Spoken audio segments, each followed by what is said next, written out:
New Thought Media Network. We are a global broadcast network of positive music, media, and entertainment, inspiring humanity's evolution along the journey of enlightenment and creating a world of love, peace, empowerment, and prosperity for all. New Thought Media Network. Positively inspiring.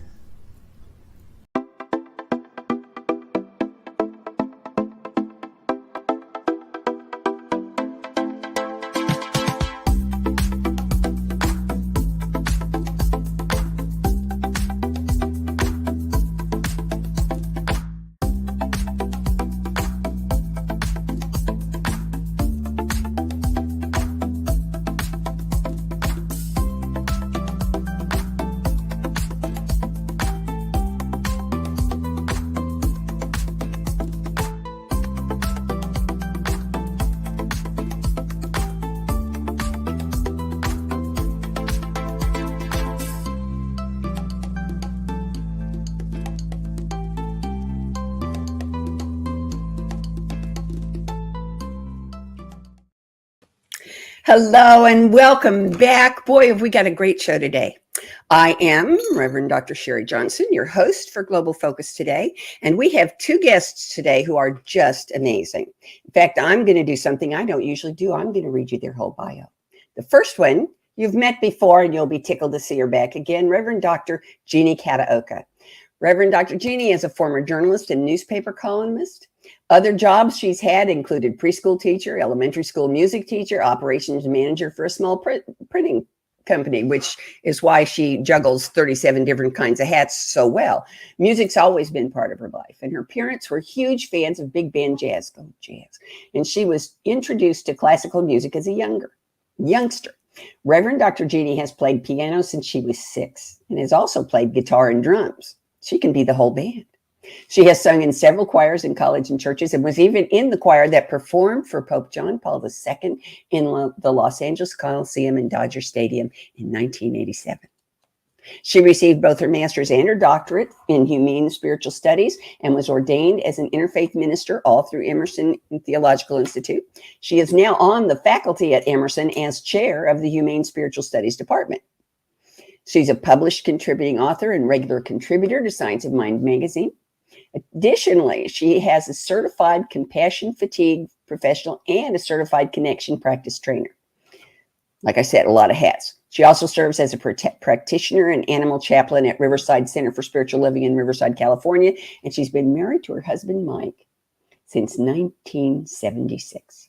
They live in Moreno Valley, California, with 3 dogs, including one who was a lab dog for 9.5 years, and 3 cats, all rescued. They have 2 adult human children. I added the human word just so you'd know. Please help me welcome Reverend Dr. Jeanne Kataoka. Thank you, Dr. Sharri. Thank you so much for coming back again and for bringing Yankee. Wow, I was excited before I got the bio, but when I got the bio, I just was goggle-eyed. Yep. Yankee, as a young man, toured for 3 years with the Stan Kenton Orchestra and a year with Harry Blackstone's Magic Show, then spent 16 years with the U.S. Air Force as a staff composer and director of the Jazz West Big Band at March Air Force Base. He has conducted theatrical productions of The Who's Tommy and Man of La Mancha, and for 13 years, he was the orchestra manager for Performance Riverside. He's performed repeatedly with Bernadette Peters, one of my all-time favorites, Jackie Evancho, the OJs, Johnny Mathis, oh my heavens, and many others. His music has been commissioned. Now, you got to be good to have your music commissioned by the Oregon Shakespearean Festival, Interlochen Arts Academy, Count Basie Orchestra, Monterey Jazz Festival, and it was published by Warner Brothers. He has created several recordings in both jazz and New Thought styles. I love that New Thought is a style. His latest is called For the Time Being, F-O-U-R, the Time Being, which came out in 2021, and it's a concept album based on the 4 stages of spiritual growth. Al plays saxophones, flutes, clarinets, recorders, and keyboards, and is a tenor vocalist. And please note the correct grammar in that sentence. It came from him, not from me. After 20 years of performing at the Riverside Center for Spiritual Living, Al moved to the Redlands CSL about 5 years ago. He founded and produced the New Thought Music Festival, the Science and Spirituality Lecture Series, and was a co-founder of the Inland Empire New Thought Consortium. Currently, he co-hosts Real Conversations podcast on the New Thought Media Network with Reverend Dr. Jeanne. He owns Legacy Artists, which is an entertainment production company, and teaches music history and music business. I was astounded to discover that there is a music business course at local colleges. He's married to Barbara Jean Yankee, with whom he shares a small house and garden in Redlands, California. Please help me welcome Al Yankee. Wow. Who's that guy? Thank you so much for coming. Who's that guy? I want to meet that guy. I think he might have kind of a swelled head. So now is where we do the part where I ask you questions and you talk till you got nothing else to say, and then I ask you some more questions. And so the first thing I'm going to ask you is, where did this podcast come from? How did you come up with this idea? How did it happen? Actually, it came about, I guess like 4 years ago, when Reverend Dr. Robert Brzezinski was visioning for New Thought Media Network. I think it had been a thing before. Some ministerial students had started it and then gone on to other things, and he wanted to pick up the ball and run with it. And he was just casting about, and he probably put on Facebook, "Hey, does anybody have any ideas for shows for New Thought Media," kind of thing. And I said, well, let's do something with the musicians. So initially I thought my husband Mike and I would do it, but then Robert just loved it so much, and Mike was fine with stepping back. So he and I did it for about a year, and then he's such a great visionary for New Thought Media Network that he wanted to go on and do other things. And we had just interviewed Al, and so it just seemed natural that once Al saw how it worked, and to bring him on board as my partner. So I get to kind of do the spiritual side, and then Al does the music side. Too cool. I love that. And what's the format? How do you do this? You interview people, is how I understand it, but do you also play music? Tell us how you do that. Well, we do. Well, yeah, go for it, Al. We can swap out here. Yeah, we'll do tag team. Sure. The format is Jeannie and I talk amongst ourselves. Who would we love to interview? We figure out, and then we invite them on, of course. So there's a filter there. There are favorites. So we love everybody who comes on automatically.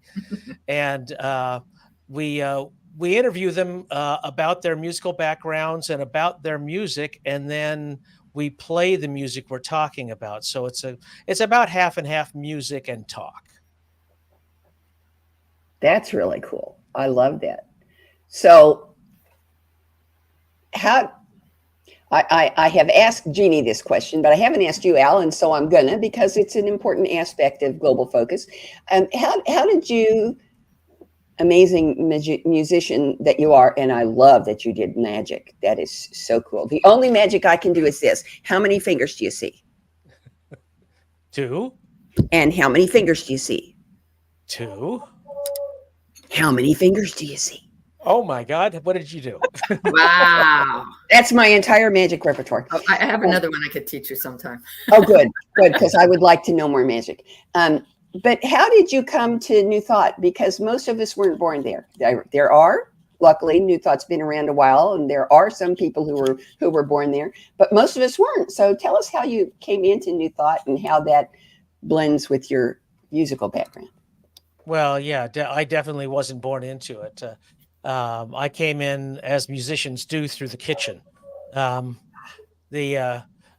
was asked to perform as a saxophonist and flautist and perhaps a background vocalist at Riverside. I had a good friend there, Jimmy Dykes, who was the music director for a long time, and he and I had played casuals in dance bands and all that sort of thing. And so I was there for actually 5-6 years. And over time, you just start to dig on the message. And at least that's what happened to me. I just thought it was one of the healthiest things I'd ever heard. There was no guilt. There was no fear. It was all very positive. And what bugged me after a while, though, was I kept hearing these great messages coming from the pulpit, and I wasn't hearing I wasn't hearing the same things in the music. Uh, and so that was around the time you probably recall, when the law of attraction was getting so much press, with The Secret and all that. And so I just said, I'm going to write a song about the law of attraction. So I wrote this song and sang it, which was kind of new to that audience, although I'd been writing songs and singing for years. And then it was like the dam broke open. Let's have more of that. So, that's how I got there. That is so cool. I love that. I was spoiled. My first CSL center was in Kansas City, and Mark Hayes was the music director. So I have had wonderful New Thought music for the whole time I was. Of course, when I was in Unity, there was Unity music, but real Science of Mind music, pretty cool. So how did you come to interview Al, Jeannie? Was he just one of your and Robert's favorites? How did he get into the mix? Al's wife, Barbara Jeanne, used to be a practitioner, and so I knew her. And then, of course, Al was playing at Riverside, so I knew him, and so developed a friendship, and was familiar with Al's music. So I mean, he was a natural to bring on. So he came into New Thought Media through the kitchen too. Yeah. Okay, I got it. So tell me, and you can answer this individually or together, whichever works better for you. What is something surprising that you've learned from doing this? I think for me, maybe not so much for Al, since he works with these, big names, Johnny Mathis, Bernadette Peters.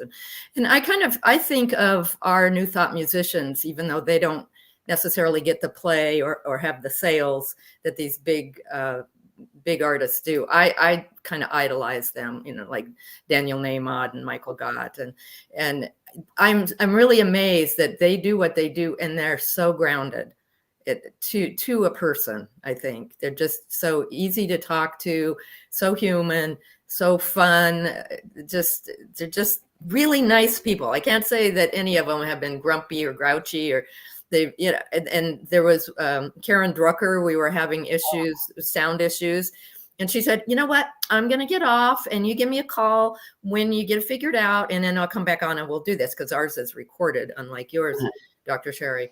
And so within 5 minutes, we had it figured out. And I called her and we went on with the show.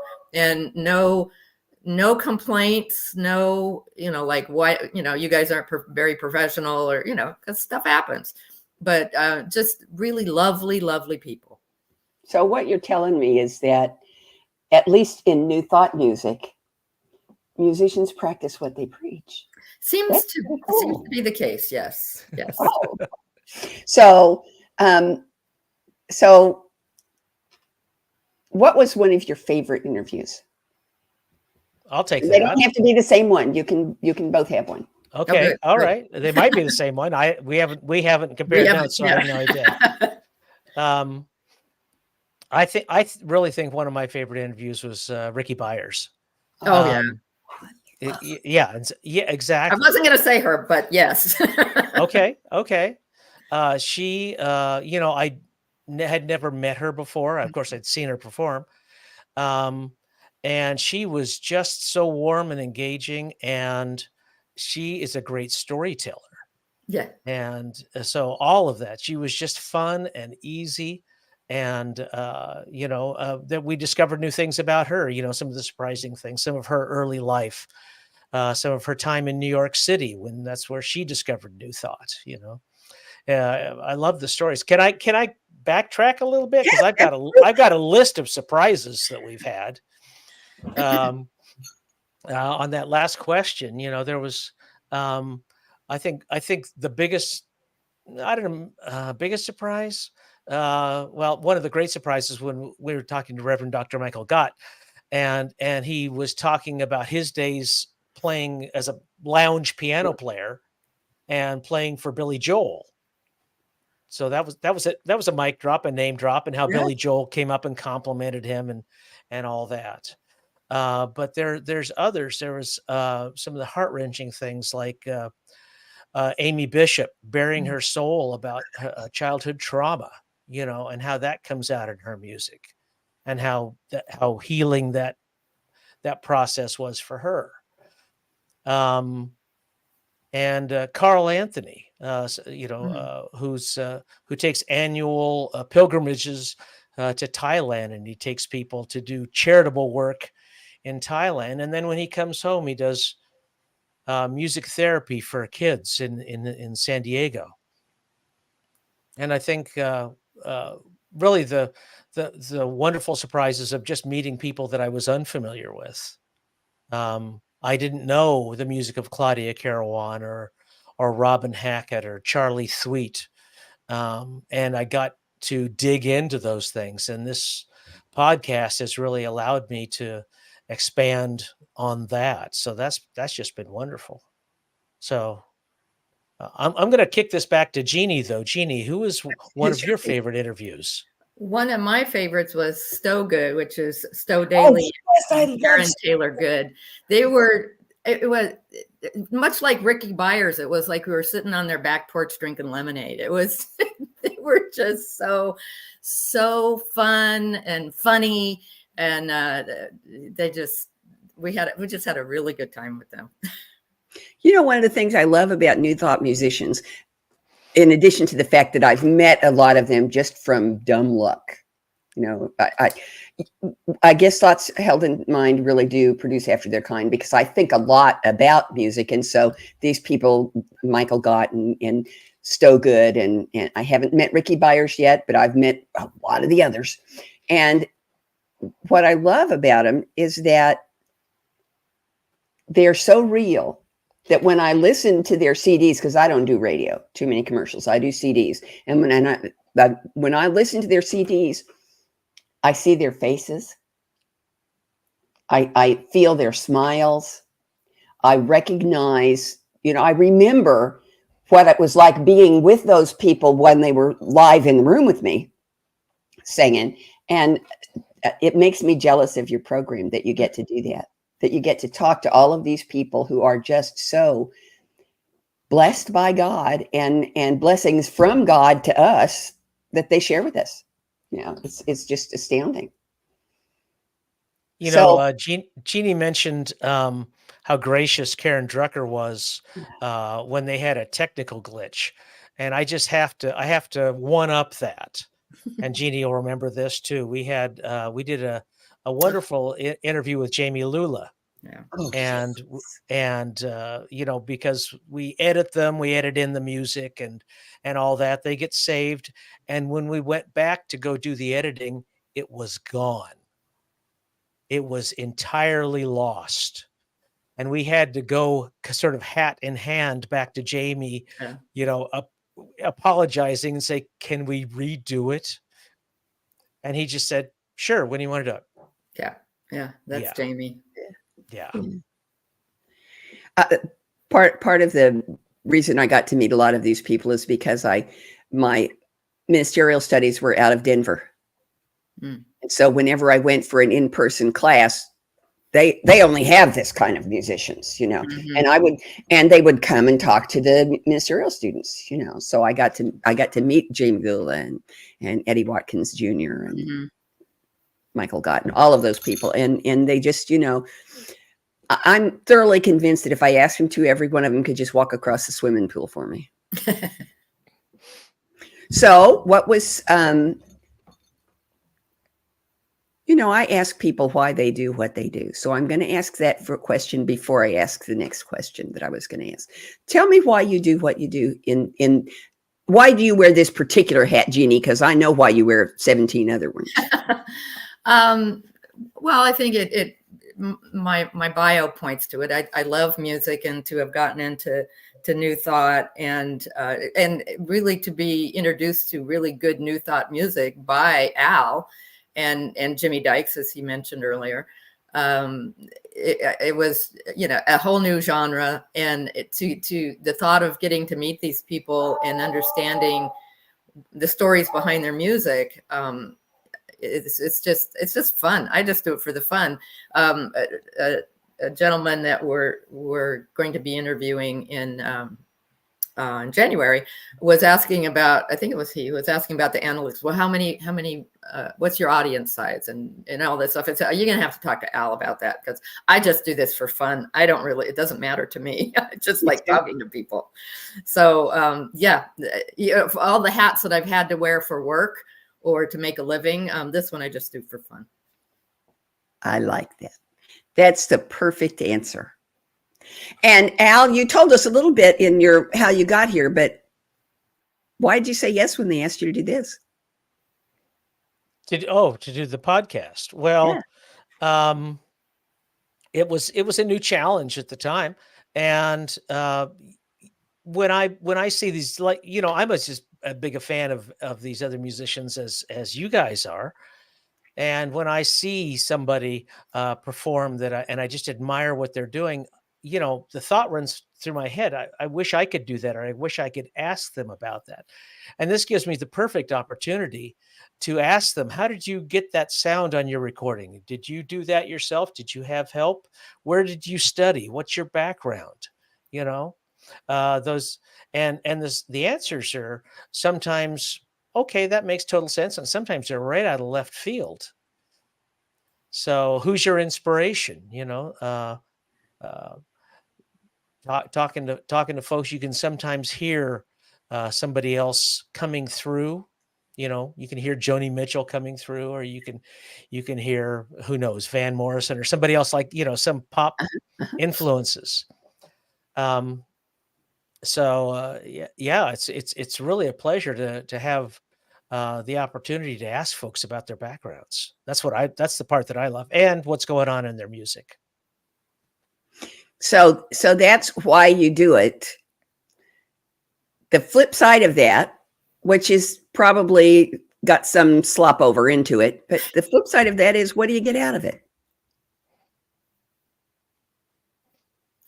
I think that most of the people that come on are so thrilled because, as I mentioned, they don't have the audience that popular singers have, and to help them spread the word about their music, which is equal to any pop star you want to mention, but they just, because it's new thought, it doesn't fit in any regular genre, or sometimes they do kind of squeeze it in to one or another, but it's not exactly what it is. And I think just to give them, hey, we have a new thought audience, do this, and they're all very appreciative that we can do this for them. So it's nice to be appreciated, and it's fun to get to help people. Cool. How about you, Al? Well, the different backgrounds, and also the common backgrounds. We see these folks in these centers or on stage, and they're very spiritual, and they're making you cry, or they're making you laugh, and you're having these emotional experiences with them in a certain setting, in a certain way. And so I think I love hearing about like Jamie Lula's early days playing in a garage band, or Karen Drucker doing corporate entertainment, babysitting for Carrie King. There you go. Or Michael Gott on stage in a musical, or Gary Lynn Floyd, same thing. Yeah. And sometimes you've got folks. Some of the folks we've interviewed have spent a long time in the music industry. Freebo, we've interviewed, longtime bass player with Bonnie Raitt, and he's got lots of stories about that, in addition, of course, to doing his own music. Or the Reverend Doug LeBeau and his long history with television music and with the Disney company. There's so many stories that these people have. I also like hearing about their experiences. You asked me how I came in, and I said through the kitchen, which is my line. But some folks have been at their centers or at their churches for a very long time. Amy Bishop. Amy Bishop. Amy Bishop's minister took the job on the condition that Amy Bishop would be her music director. That's a great example. Sue Riley is another one. Yeah. She's been at the same Unity Church in Florida, I think, for 25, 30 years. Have y'all interviewed Greg Tamblyn?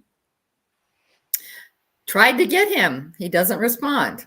He lives here in Kansas City. Well, you go knock on his door because I dropped your I'll name. tell you what, I would, because he's one of those posse musicians who I've known him for almost 30 years now.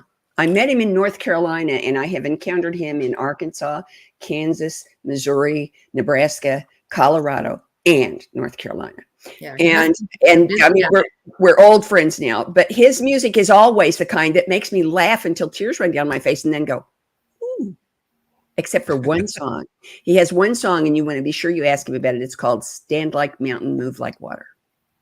And it's the only one that doesn't have any laughter in it. It's just all soul, all heart. So I understand exactly what you're saying. And so tell us, this is one of the questions that Jeannie gave me when I asked for questions you wanted to talk about.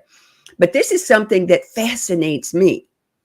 And that is, how has New Thought music, and in Unity they call it posse music a lot, but it's the same thing. How has that evolved? How did it happen? I'll let you take that one, Al. Okay. I don't know that there is if there is an expert on this, it's another one of the interviews that we'd love to get that we've had difficulties with, and that's Reverend Michael Alt.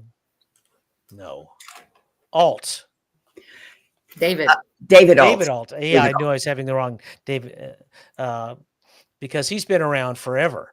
And he's lived through a lot of those changes. What I've witnessed, though, I can talk about that is the church audiences tend to be mature, and so the music styles for those audiences tend to be a little older. And when I first started, I could see a lot of, and I think it's why I was invited, a lot of the jazz influences.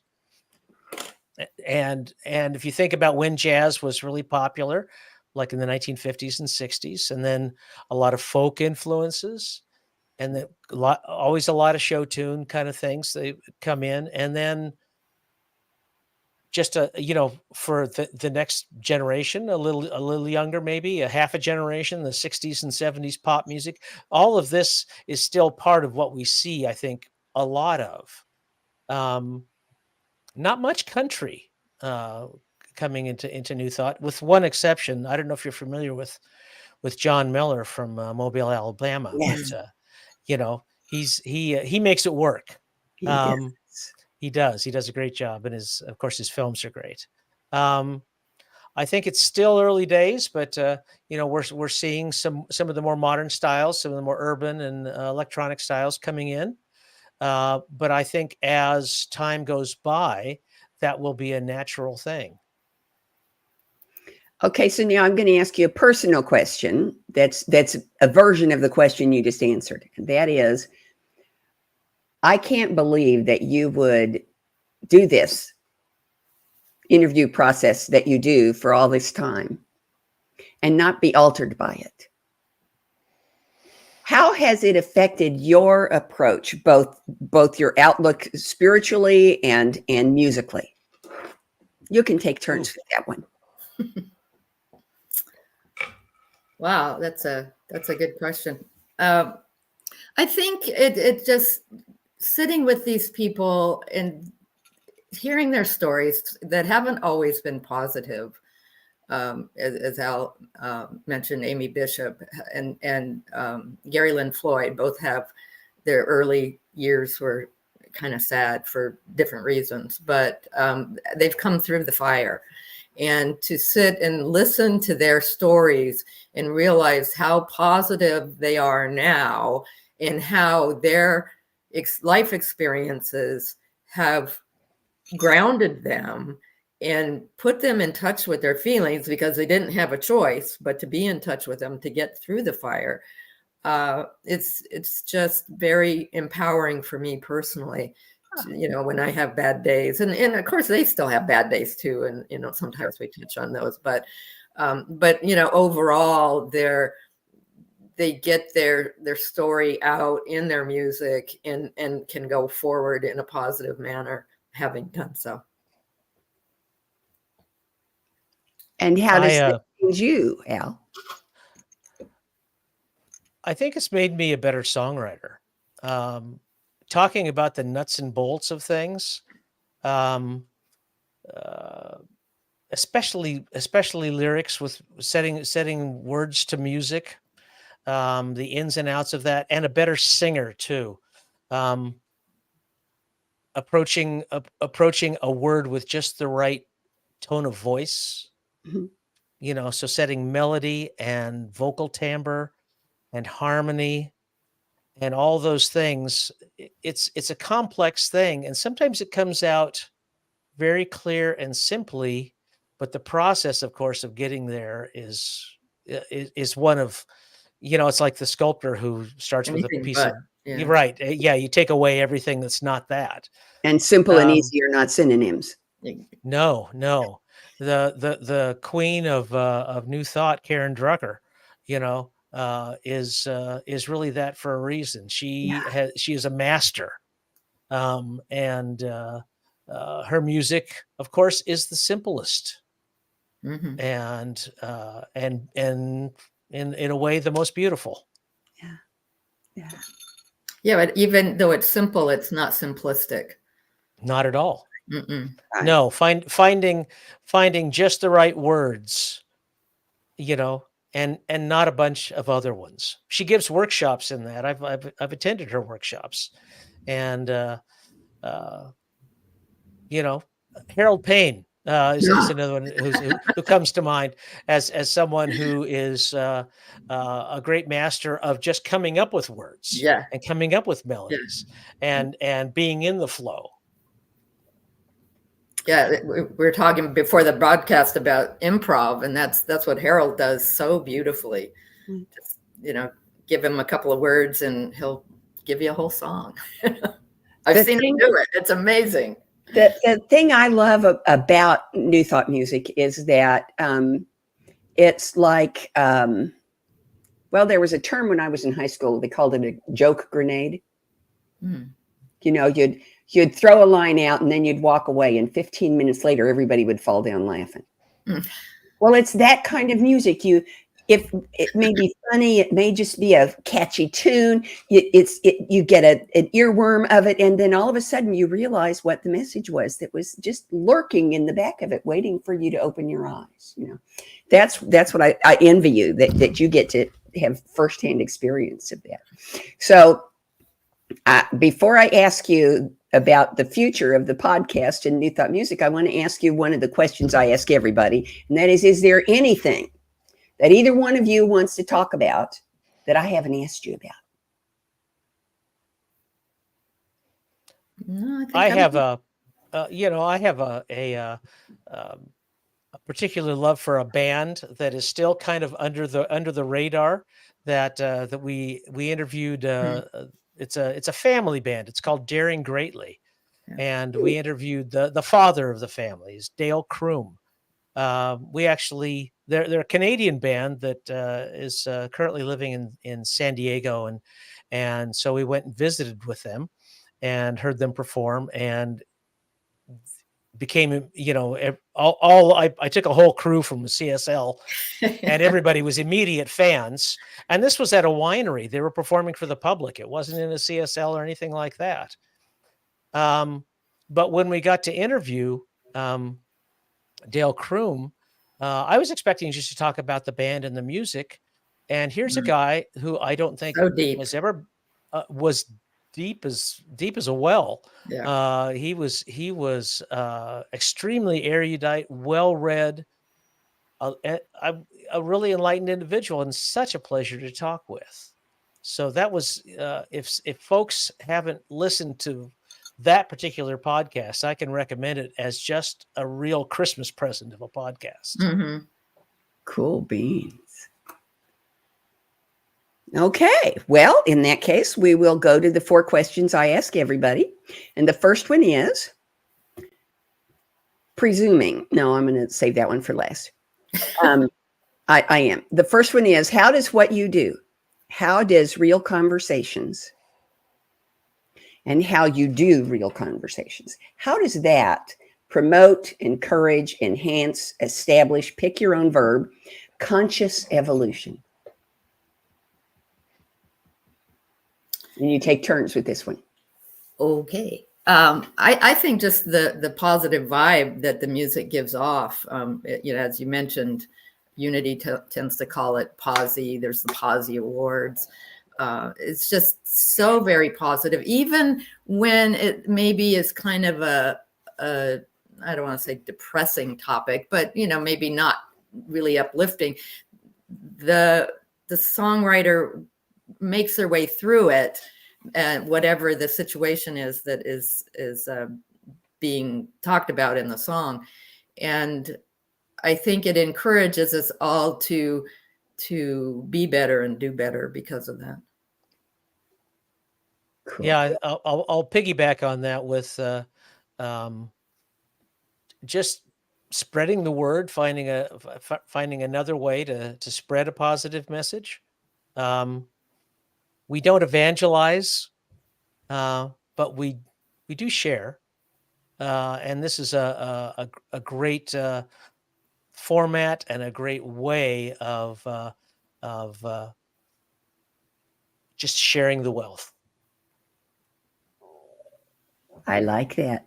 And that's a great lead in segue for the next question, which sounds like the same one, but isn't. How does what you do, real conversations, and how you do it, how does that encourage, promote, unveil, release, et cetera, pick your own verb, world peace?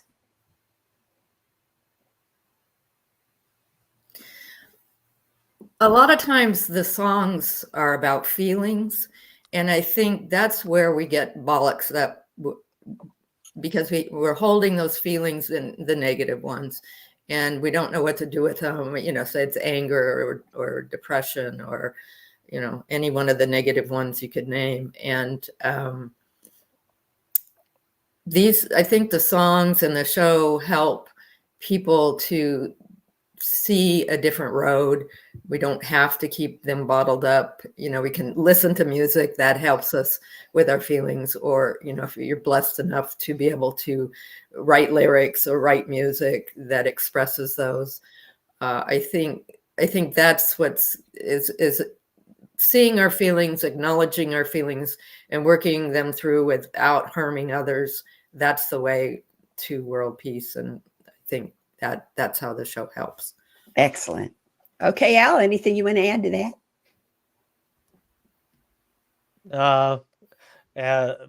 I can't remember it. It's a thing that Faith Rivera does. From the individual, so in the household, so in the household, so in the town. It's so in the city, so in the world. Too. Yes, exactly. But it's a song based on Lao Tzu. But when you say, anytime anybody says world peace, my mind is out of control sometimes. And there's a bumper sticker I saw one time that probably you've seen, and it said, envision, WHIRLED, world peace. I love that motto. And I stared at it and then I mouthed it and I went, oh. Yes, exactly. Yeah. But that's it. We as one of these folks, I think in our own working through of things, we heal ourselves, and if we share in that process, we allow others to heal and to be more in tune with their own divinity. And world peace only comes from within. It cannot come from without. True. Okay, here's the third one. And again, you'll take turns, and you might want to close your eyes because you have to use your imagination for this one.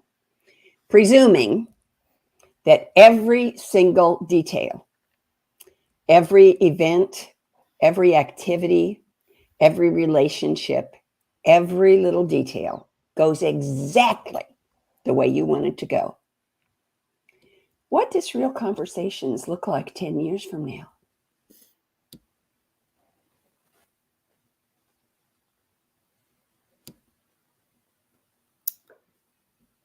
Take it, Al. Well, okay. So I don't actually, you're asking us to envision something I don't think we have envisioned. Oh, good. So, Real Conversations and the New Thought Media Network that all of this is involved with. We're looking for growth. We're looking to spread the word. We're looking for it to have that positive impact and to spread that inner peace to individuals that we were just talking about. So in the history of humankind, these things come up and they can be effective, and they can affect entire societies. In fact, did I say effect or in fact? Either way. Works either way. Either one. It's never been worldwide, so I don't know that we can do worldwide in 10 years, but maybe we can have a societal impact in 10 years, and maybe worldwide in 100 years or 1,000 years. Let's not be shy. Sure. I'll take it. Dream big. Yeah. And I know that Reverend Dr. Robert Brzezinski is such a great visionary, and he's got plans for a TV channel for New Thought Media Network. And who knows, we'll get infected by his vision, and and we'll play off that and go forward from there. Okay. Well, I can't tell you how grateful I am that you've been here. And I want you to come back again. We've already got the first opening is November 5th of next year, and I'm just slip you right in that slot. But don't go away, because I've got a little bit of information to help you get in touch with Greg Tamblyn. And for the rest of you, be sure you come back next week, because next week we have Reverend Marco Carrillo from True North. And he does marvelous work. So you're going to be interested and fascinated to talk to him. And in the meantime, have a great week. We'll see you then. Bye-bye. On behalf of everyone at New Thought Media Network, thank you for being a member of our virtual family. Your financial contributions help share the New Thought message with people from around the world. Please visit and contribute at www.ntmedia.org/donate. New Thought Media Network. Come be you. Amazing, amazing. You will do amazing things.